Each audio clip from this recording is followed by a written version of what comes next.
Welcome to Coffee with Catholic Workers, a podcast made by and for Catholic workers. I'm Theo.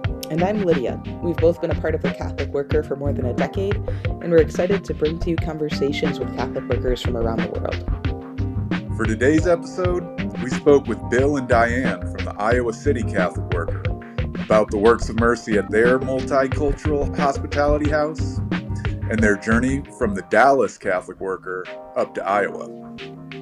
Now, here's Bill and Diane.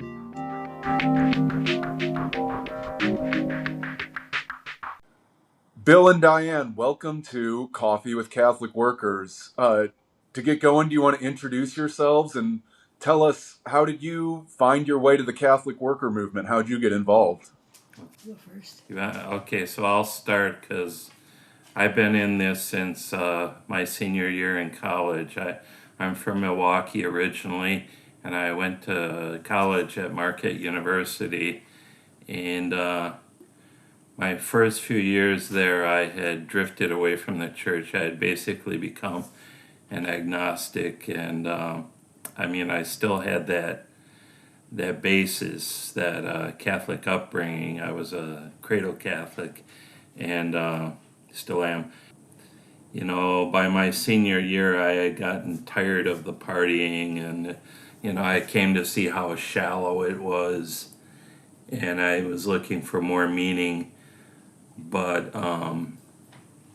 before that, I had been sharing an apartment with a couple other students, and then there was a sister at Marquette who is an employee of campus ministry, and she had a house about half a mile to a mile from campus, which she shared with some other students who were, for lack of a better term, in the social justice clique.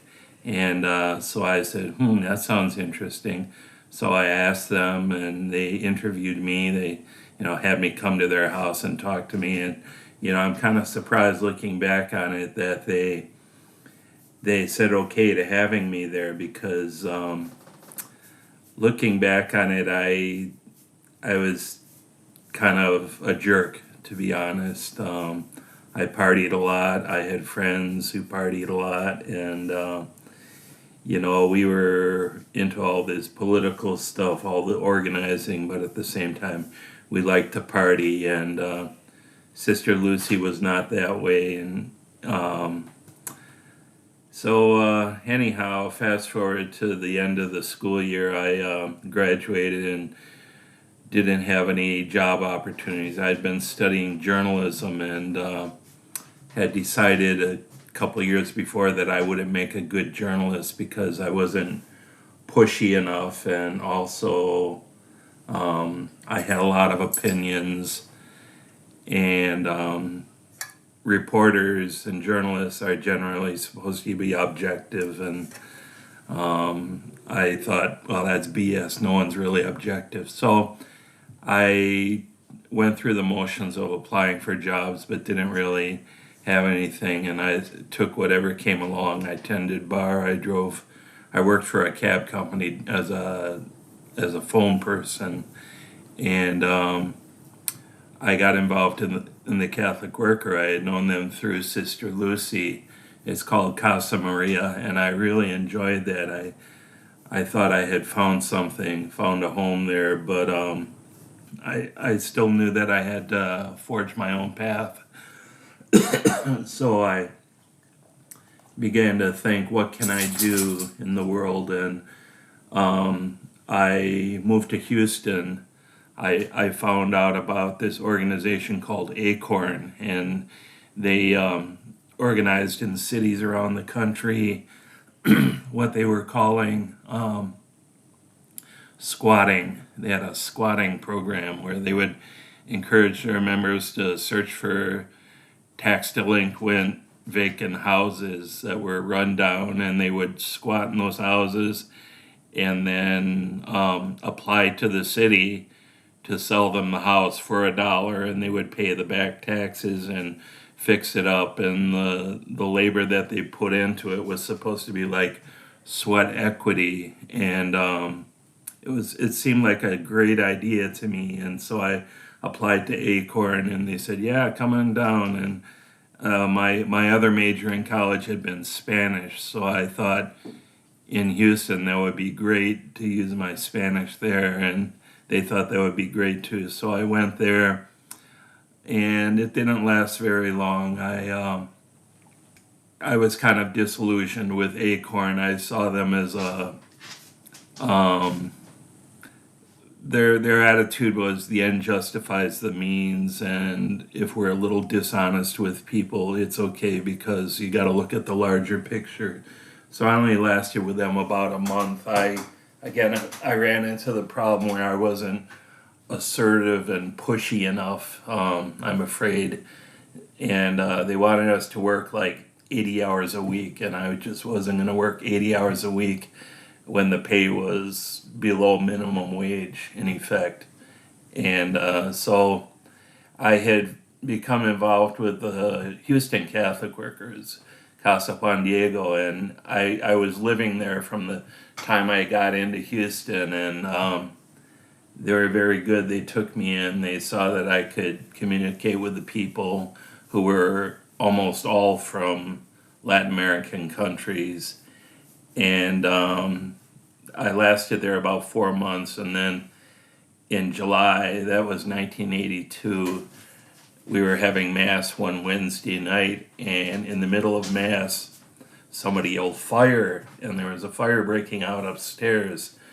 So we ended Mass, obviously, and called the fire department, and the place was made uninhabitable by the fire, so everybody had to move out and find another place. So I was homeless, and I had friends who let me sleep on their couch. I was couch surfing for several months, and then in August of that year I decided to move to Dallas because there was a radio station there, a community radio station called KNON, and it's still operating, and they weren't on the air yet, but they were an idea. They had no employees, and I was going to help with that, but it takes somebody with really good organizational skills, and I don't have those. So I put that to the side and took odd jobs in restaurants, washing dishes and bussing tables. And then I happened to meet a friend in 1983, I think it was, named Michael Marek, who was familiar with a Catholic worker. He had been working at Catholic Charities, and the priest there, Father Broderick, told him about the Catholic worker and said it might be something he'd be interested in. So Michael did reading about it, and he talked to me, and he said, well, what if we open a house here? And he just went and took some savings that he had and put it down on the first month's rent and a deposit, which came to about probably over $2,000. And just like that, we had a house, and that was in the summer of '84. And we had other friends who were familiar with the Catholic workers, but they all had full-time jobs, so really it was just Michael and me who were there at the house in addition to our part-time jobs, who were running the house, and that lasted for about a year. During that time, Diane got to hear about the house, and she called down to the house one day and said, "Oh, I know somebody who has a bed that they want to donate." And so Michael and I drove up to her apartment in North Dallas, and it turns out the bed was in a dumpster, the bed in the box spring. So that was our first experience with dumpster diving. So we fished this bed and box spring out of the dumpster and hauled it back to our house. And Diane had heard about the house because the bishop came one week to celebrate Mass on a Wednesday night probably. And so she came down for that to see the house, and she came down probably once a week, more or less, Yeah, maybe so. more often even. And she was really into talking with the guys who were alcoholics, and there were a lot of them. And I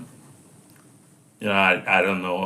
I can let her tell about that. It seemed like she wanted to save them, but it was probably just more forming relationships with people, and that's not my strength, forming relationships. So I'm grateful for that, that she was able to do that. I'll let her tell her part of that now. Okay, well, I should back up and say how I found out about the Catholic worker. So I was living in Dallas, and I attended All Saints Catholic Church, and they had an adoration chapel there. So people would leave books there for other people to read, and one of them was about a book about Dorothy Day. So that was my introduction to the Catholic worker movement, was reading about Dorothy Day in the adoration chapel at All Saints Catholic Church. So then when I saw in the Catholic newspaper, the Texas Catholic, yeah, I got mixed up. Texas Catholic, that the bishop was coming to say Mass and bless the house. I said, okay, I'm going to go down there and see what this is all about. But I was really kind of scared because, I lived in North Dallas, and I did not venture into rough parts of the town. And the east side of Dallas it was Skid Row. Yeah, it was like Skid Row. So it was kind of scary, I remember. And I remember I was... I must have been like at Mass or something, and I was kneeling down after communion, and I was praying about this and how I was kind of like, I want to go, Lord, but I'm kind of scared to, take this step and go into that dangerous part of town. And it was one of the few times when I really felt like I heard God speak to me, speak words anyway, whether they're actual audible words or ones that I just perceived. That it said, "My servant shall be protected," and so I said, "Okay, I'm going to do it." And excuse me.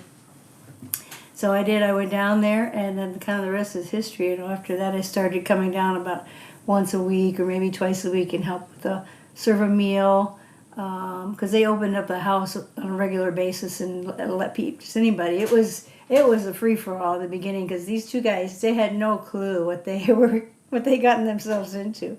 They just rented us a big old dilapidated house and invited people to come. They had families living upstairs. They had the downstairs, like the living room, the dining room, were just like sardines at night, with people who would normally be out on the street. And there was all kinds of dealings going on the front porch and in the cars and stuff like that. It was a pretty crazy place. But so that was my introduction to that. I'd come down and help prepare a meal or serve a meal. Or we had Mass. I don't know, it wasn't once a week we had Mass, was it? I think it was, yeah. I'd come down for Mass. So that's how I got to know Bill. That's my story. Funny how people get into the Catholic worker, I think, sometimes without really knowing what they're getting into. And Yeah. you just start doing it, and you figure out how to make it work in all that chaos. Well, there's a whole lot more to the Dallas Catholic worker story. That was just the beginning. Yeah. Yeah, we had to close it down about a year later. It turned out that there was somebody there who was going around at night and robbing some of the other people at gunpoint. And, once we heard that, we said, "Ooh, we got to close down." And I think the city had given the owner a citation, and he said that he couldn't continue to rent to us if that was going to happen. So we decided to just close it and look for something else. And we had a little retreat and prayed about it. And we found a house in the part of Dallas that's south of the river. It's called Oak Cliff. And it was the poorer part of Oak Cliff. And there was a house there that had had a fire. And so it was uninhabitable, but a priest we know there who's still hanging in there, his name is Father Tim Golub. He's the pastor at Holy Cross Catholic Church. He had some money he set aside. He lived very frugally, so he saved his salary, and he had a lot of savings, and he just took some of his savings and bought the house. And we got people from All Saints Catholic Church and other places around town to donate materials and labor to renovate the house. Father Tim probably had to pour some more of his money into it, but it was mostly donated or raised by people at All Saints Catholic Church in far north Dallas. So let's see, it was right after our wedding, actually. It was January or February of '86 that we opened the house, and it's still standing. The only one left there is Michael. We had another fellow who was there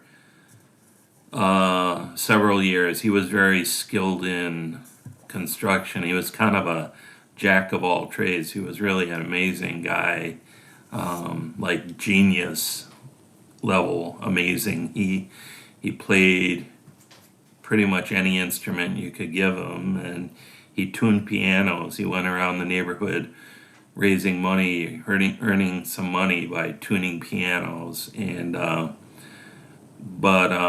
he led a lot of the efforts in renovating the house. But Dwayne, I think, left. Diane and I moved to Iowa in 1989 because we wanted to be closer to our families.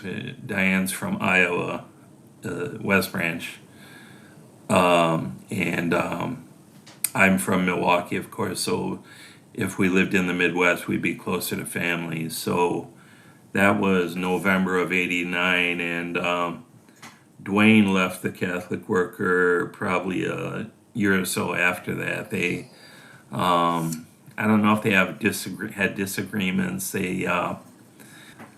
Well, they had to close the house because of some violence that was going on in the neighborhood. Yeah, there was that. So Michael, he's still living there, and he has people occasionally living at the house there. I talked to him last night, and he's the only one there, but he has a very good relationship with a lot of the people in the neighborhood. So you got to Iowa. What happened from there? Bring us up to date. Well, we lived in Clinton for a little while, for about 5 or 6 years. Yeah, 6 years. And I worked for a while, a couple of years at a psych unit they called me a tech. It was a glorified CNA. And then I left there and I worked at nursing homes part-time. And when I left the psych unit, Diane went to work at a Biotech company. They rented space from ADM, which is the big corn processing outfit in the Midwest. They're largely behind all the ethanol that we produce here in Iowa. And so this other company, Jennings, she was working for them, started out as a temporary thing, and then she got to be full-time. So we were living mostly off her income, and I was a stay-at-home dad with 2 kids. Our daughter was born, and our daughter was born in Dallas in '87, and so she was 2 years old when we moved to Iowa. And Diane's mother had also come to live with us in Dallas. She had been living in a nursing home, but she didn't really need to be in a nursing home. She was just there because she had no other place to be. And so we had her come to live with us in Dallas, which was really good in a number of ways because she got to see the grandkids, and also she didn't have to be in a nursing home. So when we moved to Iowa, then Maxine got her own apartment in Clinton, which is her hometown. It's the town where Diane was born. And she got to visit all her old haunts. And we had a great 5 years there. We had been working as, they called us head of household at a large community in Clinton. It's called The Arch. And we were there for about 6 or 7 months, and Diane was pregnant with our son, so we decided to move out and get our own place. And that's when I went to work at the hospital as a psych tech. So fast forward to 1996, my mother died the fall before, in the fall of 95, and then Diane's mother died about 6 months later in March of 96. So we still had our family. Diane had her brother here in Iowa, and my family in Milwaukee. We were ready to stay there in Clinton, but then Diane got laid off at Genencor, and she wanted to do medical research, so she applied here at the University of Iowa and got a job working with a doctor doing medical research, and so we moved to Iowa City. So we were really away from the Catholic worker from '89 until 2016. But in the meantime, in all that time, in 2001, back up to 1997, I went to work at Mercy Hospital as a tech on an orthopedic floor, a CNA. And I went back to school and got a degree in nursing at Kirkwood Community College.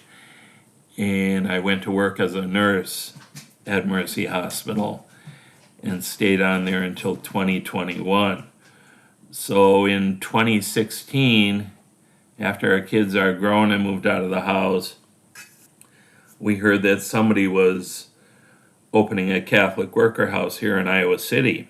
3 blocks from our house. It was only 3 blocks from our house, and it's one of the few instances where I can say for sure that my prayers were answered, because I had always known that, that was something I really wanted to get involved in if it ever became available. I wasn't going to leave Iowa City and go move to Chicago or Milwaukee or St. Louis just to be involved with the Catholic worker, but it's a case of the mountain coming to Muhammad.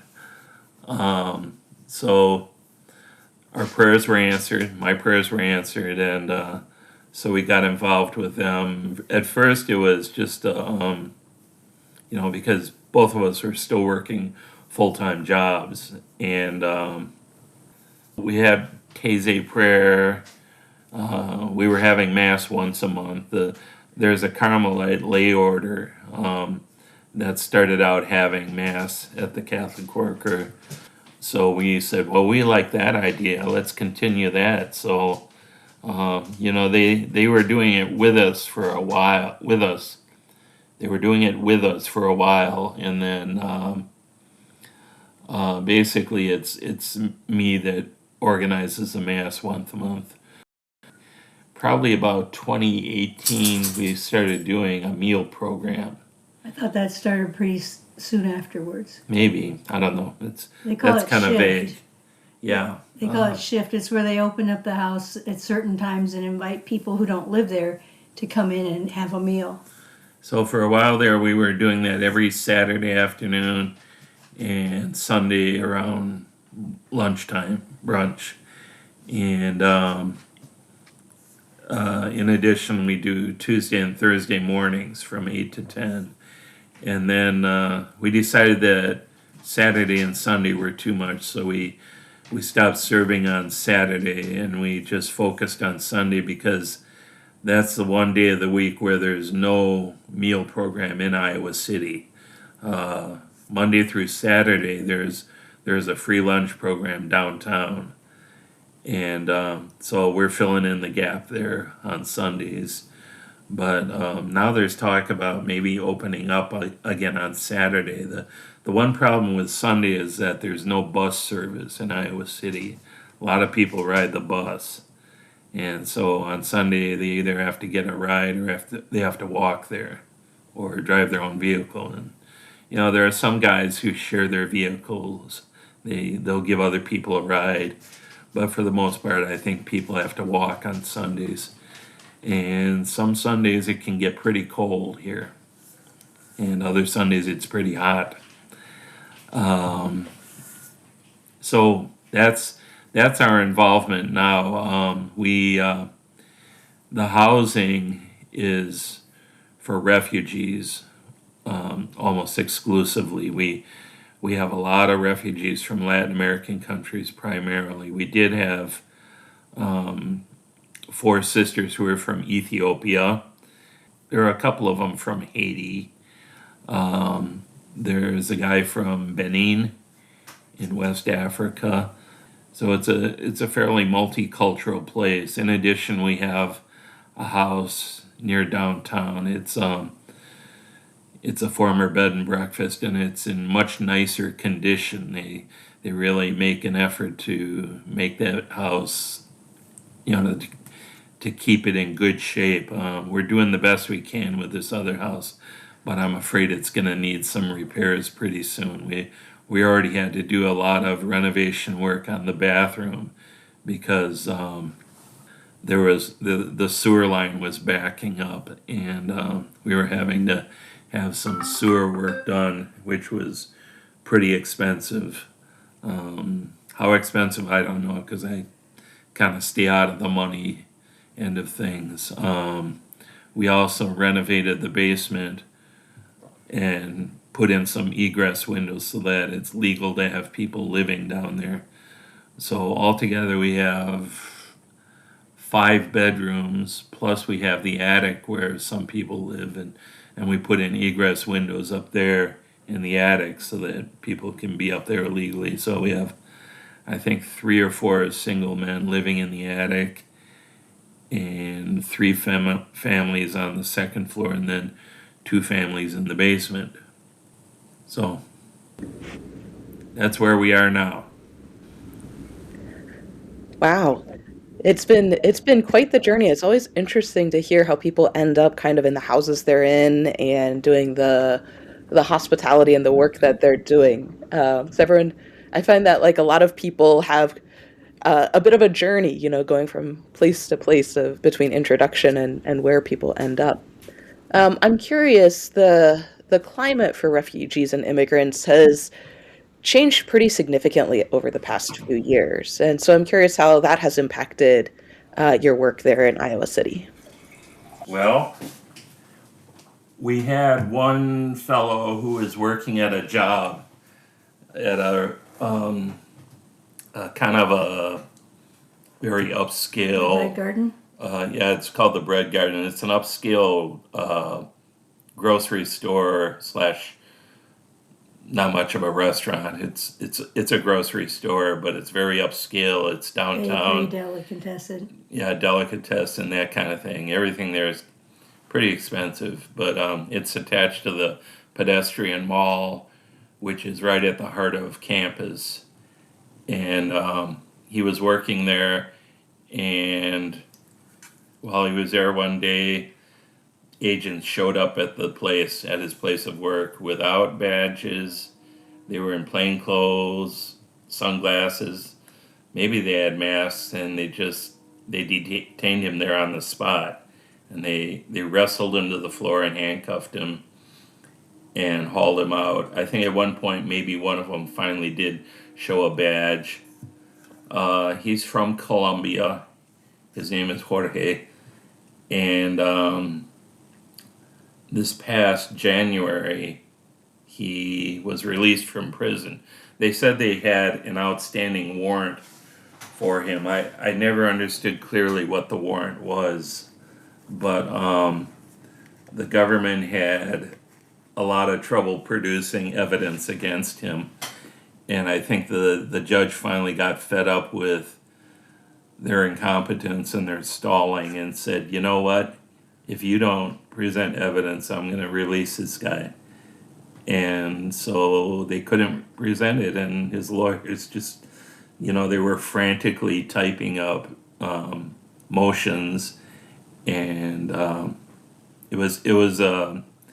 we were having a party at a restaurant in Coralville one Friday night, and Emily, who's the main organizer, the main person running the Catholic Worker, texted everybody, I have a surprise guest to bring to the party. And I thought to myself, oh, who could it be? And I was thinking, my first thought was Pope Leo. And I said, nah, it wouldn't be Pope Leo. And, oh, I'll bet it's Jorge. But I didn't say it to anybody. And then I told him later on, yeah, I was thinking maybe Jorge. And sure enough, it was him. He came with his wife. I don't think he brought his kids. He has a young son. And, that was the amazing thing to me. I went to one of his hearings in Davenport. It was in October of last year, so it was probably a couple months after he'd been detained. And he had this government lawyer who, I know they have hard jobs, but this guy, he acted like he wasn't trying very hard because, my theory is that he didn't want to piss off his boss, who, has a history of getting pissed off, if you know what I mean. And all the guy would present, the question was asked by the judge, where's this man going to go live if we release him on bail or bond? And he said, well, he can go live with his mother-in-law. And at no time did the lawyer mention the fact that the man has a wife and a 6-month-old child, and he hasn't fled yet. I mean, in all the time before he was detained, he hadn't fled. Why would he flee after being detained? I mean, he's stuck around this long. He's going to stick around for his wife and child. And so finally he's been released, and to my knowledge, he has not fled. I mean, no one would fault him if he did flee, because that's what you do when somebody's chasing after you. You run. So as for other people who are refugees, we have locks on the doors now, and the people know to lock the door at all times when they come in. I don't always lock the door when I'm there in the kitchen, because I figure, well, I'm there in case anything happens. There's a cipher on the outside of the lock, on the outside of the door, and everybody knows the cipher to get in the door. So since then, nothing has happened, knock on wood. We accompany people to their check-ins. They have to go to Cedar Rapids, which is about 30 miles north of here, which is really kind of a hassle. Why they can't have check-ins here in Iowa City is ridiculous, really. I mean, how hard would it be for ICE to open an office here in Iowa City? They have all that money for all that other stuff. It sounds like there's a lot of.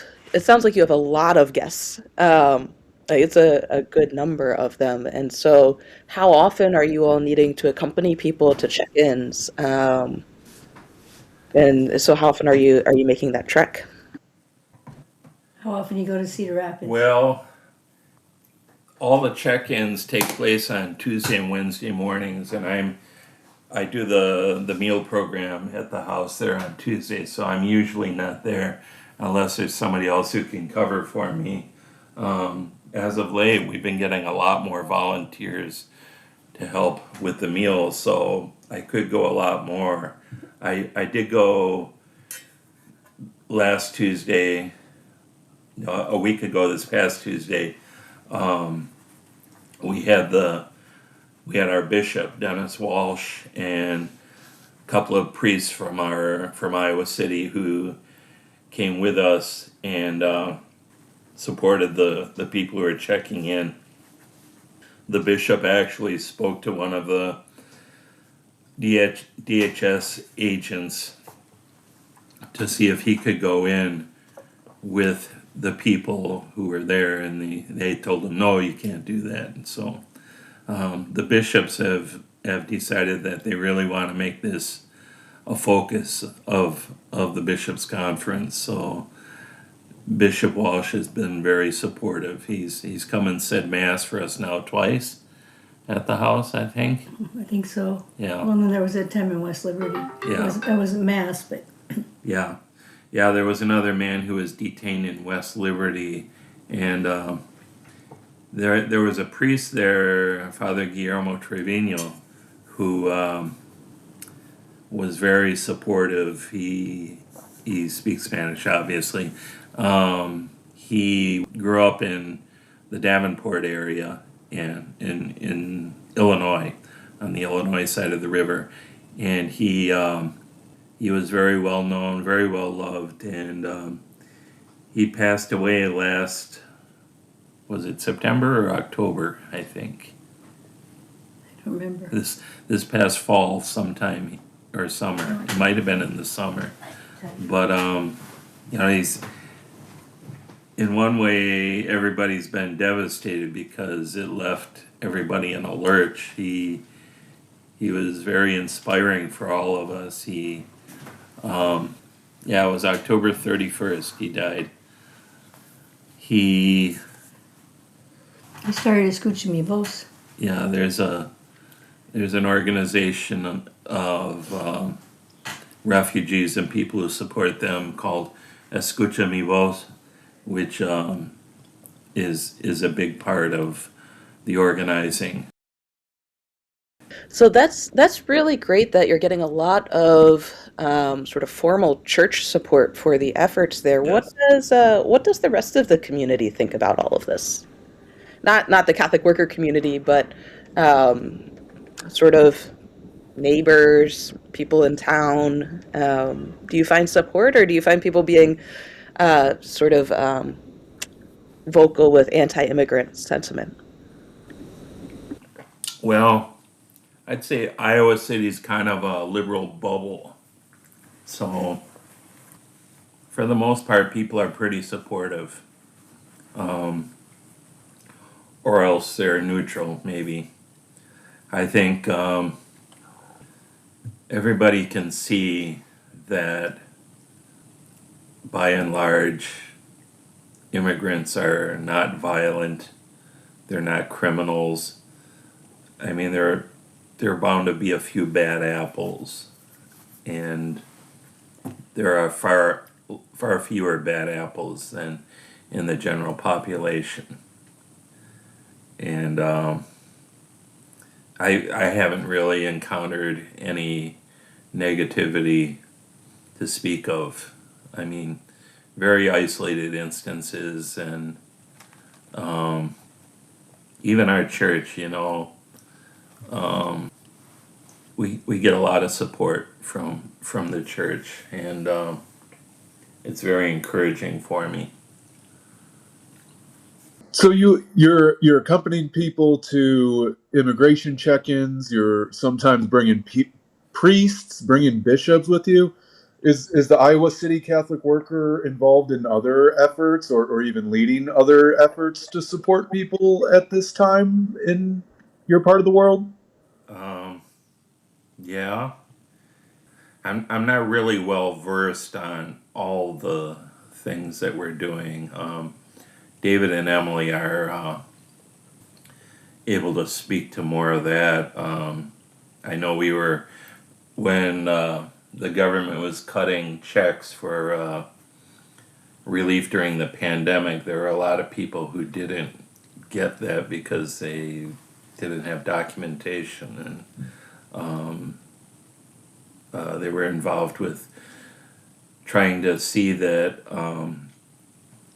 everybody got some fair share. So there was some money that was granted to the city in the form of a block grant, and I think we were involved with lobbying the city council and the county supervisors to try to get them to distribute that money where the need was greatest. And a large part of that is undocumented workers, essential workers, people who had to go on working during the pandemic, even though it meant exposing themselves to illness. What else? Well, there's like the needs list, and you know how the wider community signs up to do shift, Yeah, and then there's the needs list.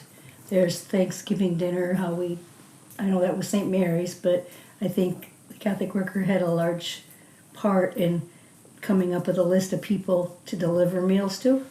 right, right. Yeah, we publish a needs list once a month, more or less, with things that we need at the house.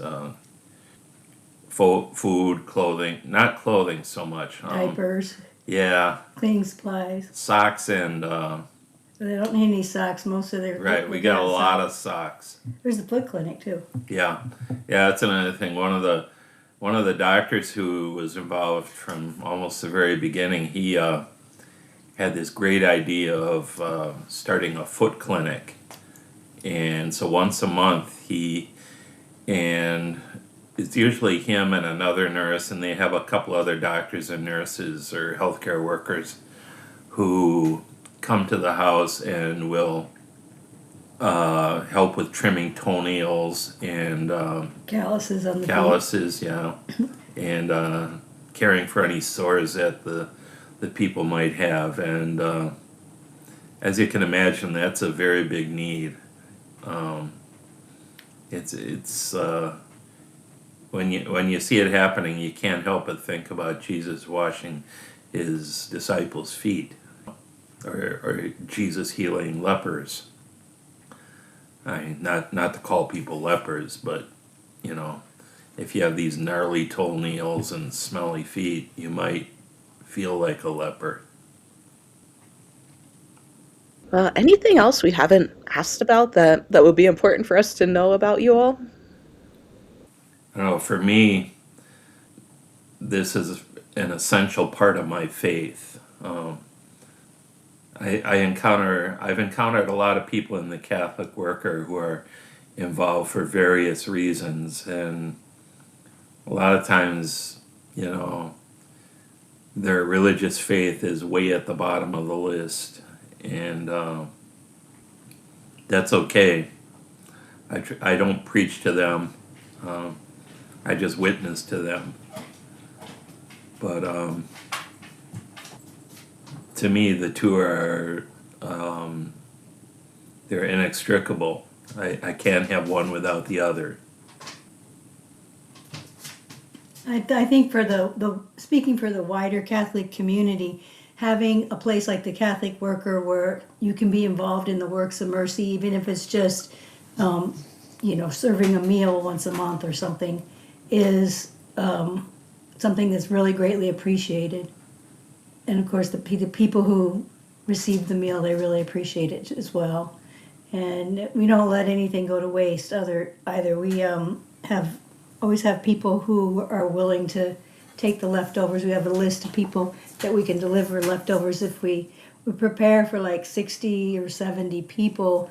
It depends, on how many people show up. If the weather's bad, sometimes we don't get as many people. We got a lot left over, but we always have families that are willing to take some of the leftovers. Yep. And then there have been times where we take some to the free lunch and that was served at, the next day or something, or sometimes put in the freezer for another time.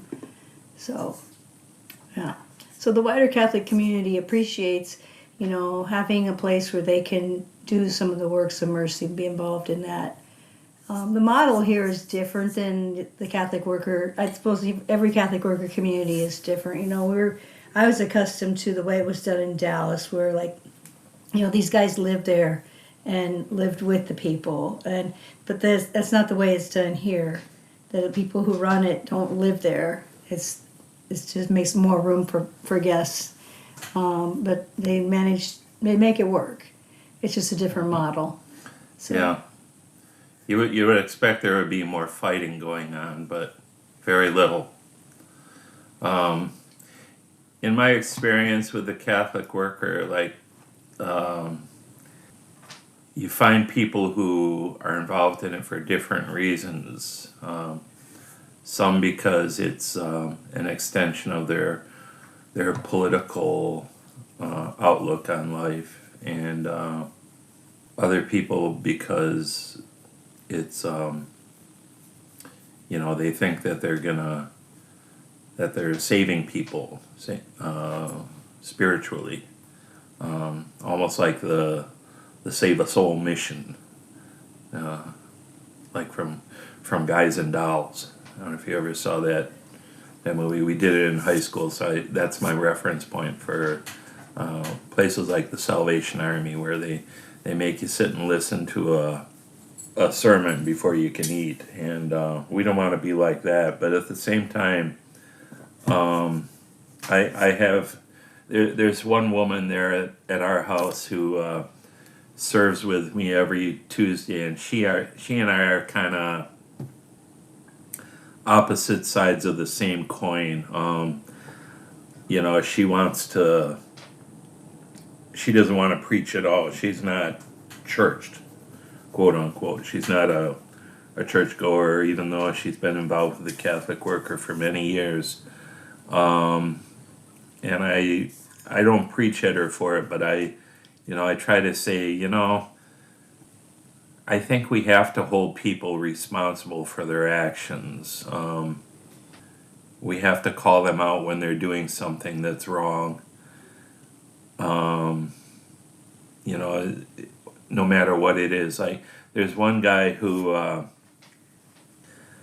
has been coming lately. He comes toward the end of the shift on Tuesday mornings and other mornings. And one day we had a student there with a camera, and she was taking pictures. And she had permission from Emily. She had permission from Emily, the person in charge of the house, to take pictures if she asked the people's permission.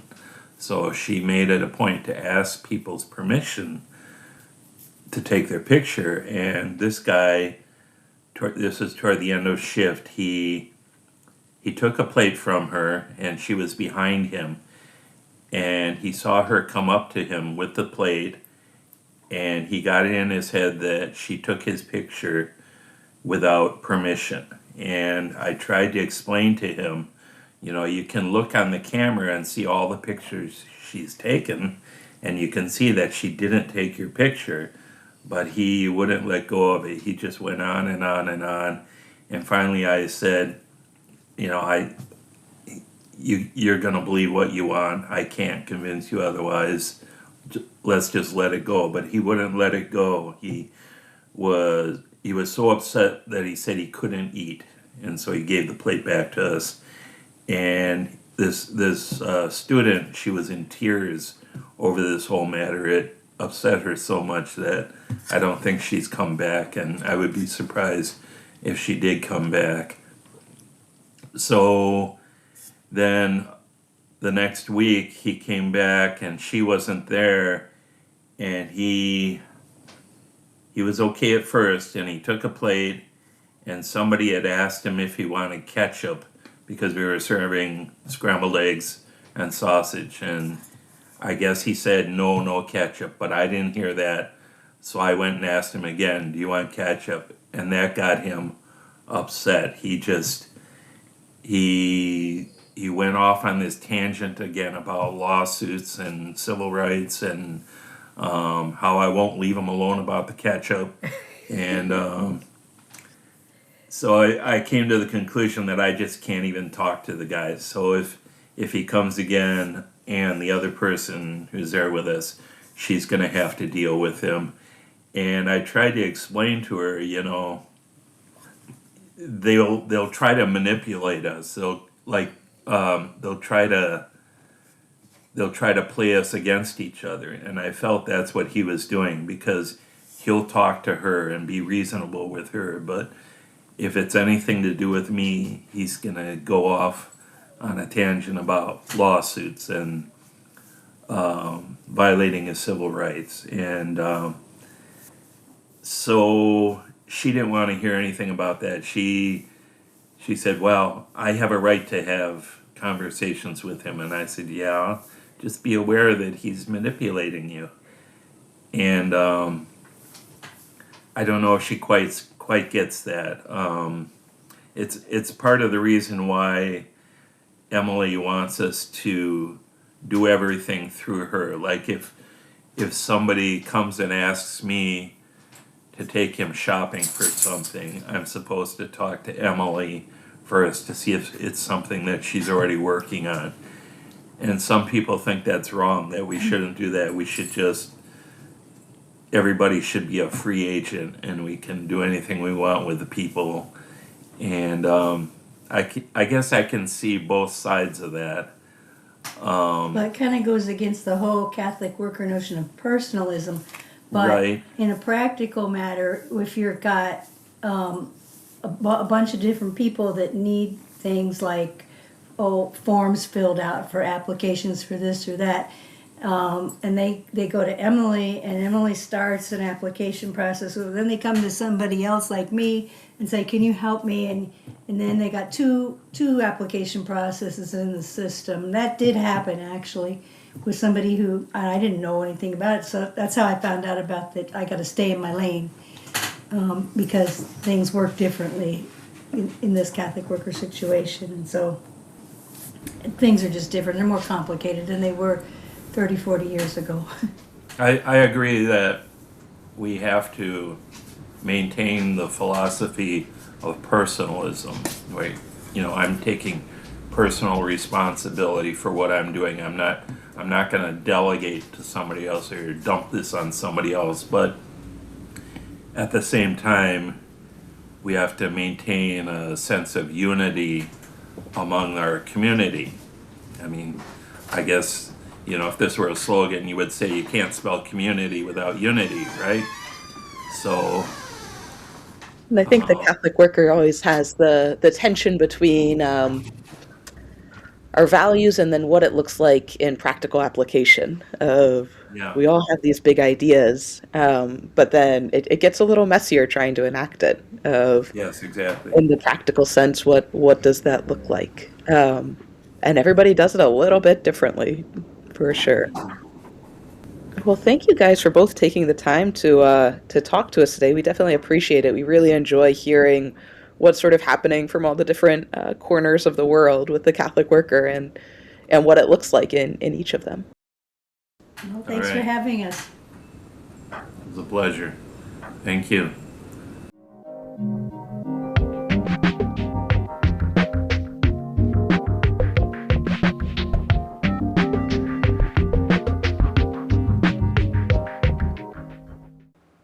Well, we want to thank Bill and Diane for joining us to talk a little bit about their journeys in the Catholic worker and where they're at currently in Iowa City. It's always fun to see how people end up where they are in the Catholic worker.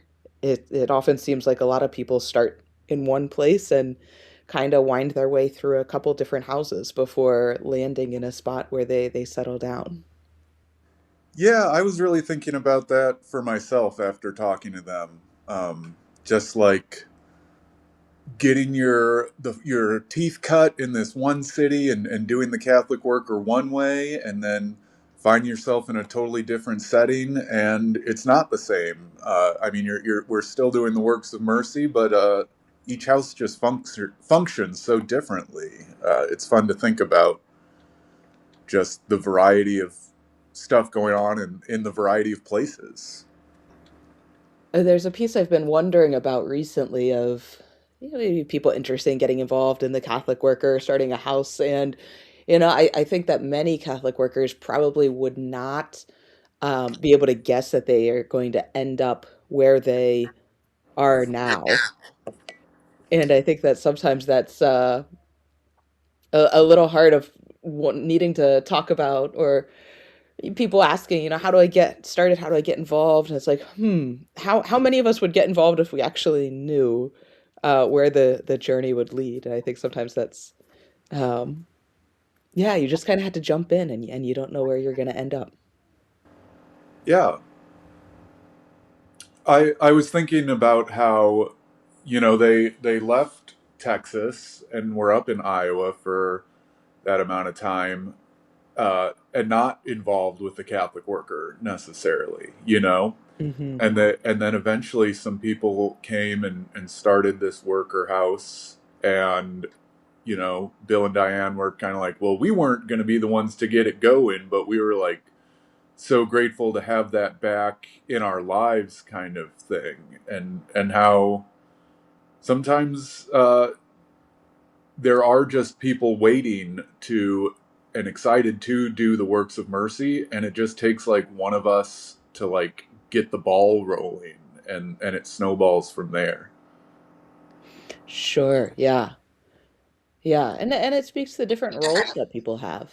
That not everyone is sort of the entrepreneurial type that's going to start something, and that's okay. There's also roles for people who can just support things, or people who can just plug into maybe not living in a house, but helping with meals or helping with donations or things like that. Yeah, and that there are potentially those kind of people around too. I was talking to a new volunteer, a young woman named Claire, who's been working with us. She's in her last semester of school and then is going to be moving to a new city to be with her partner. And she's interested in maybe doing some sort of Catholic worker thing there. And she's like, do you think like if I just like asked around or published that, hey, I'm trying to start a Catholic worker, are you interested in helping with that? Would you be interested in helping feed people or visioning what kind of stuff we would do? She's asking me like, do you think there would people interested in that? And I was like, yeah, quite possibly. It's worth a shot. You should just put it out there, and the universe might just send you people. Maybe, in her new city, there's a Bill and Diane just waiting for somebody to say, hey, let's do a Catholic worker somehow. Yeah, yeah. I guess there's a piece where if there's not an invitation given, people can't accept it. And I guess we'll never know, in how many places would people be involved with these things. And I guess that's a piece of this whole idea of a movement. Um, that if the invitation is going, it's stepping out with this faith that other people are going to take it up. Um, I think Dorothy always had the idea that like this is always like bigger than one person or one house, and that it's a continuous invitation for everyone to come and participate in the works of mercy. Yeah, and when I talk to groups sometimes, I'll say to them, you know, the Dorothy and Peter's vision was not just that like Theo, who's like a full-time Catholic worker or whatever, is the one doing the works of mercy. That like it really is supposed to be all of us in our own, whatever way we can do it. And it's not just the like professional Catholic workers or something like that. So I always try and uh, mention that when I'm talking to people, and we'll sometimes say too at the St. Louis Catholic Worker, like, we've done the Catholic Worker. We went to established houses and stuff, lived there for years doing it, look, kind of seen how it's done. So like we've gotten used to making a whole bunch of food and distributing it or something like that. But there are plenty of people who have never cooked this much food. There are plenty of people who have never gone and given somebody in need like a meal. Like they've just like it's just not skills that they have, and we're kind of just like, hey, you could be doing this too. Come and like do it with us and learn these skills, and then you're doing the Catholic worker too all of a sudden. Yeah, and that's kind of what we hope for, right, with this podcast, that everyone who listens is also going to go and do the Catholic worker in their own ways in their own lives. Yeah, and we're really lucky to get to talk and hear about all the many different ways that folks have figured out how to do it.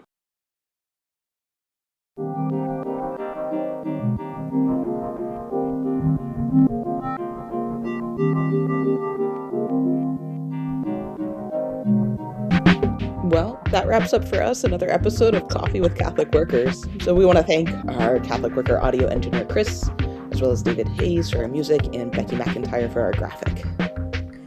Thanks for joining us again for some clarification of thought.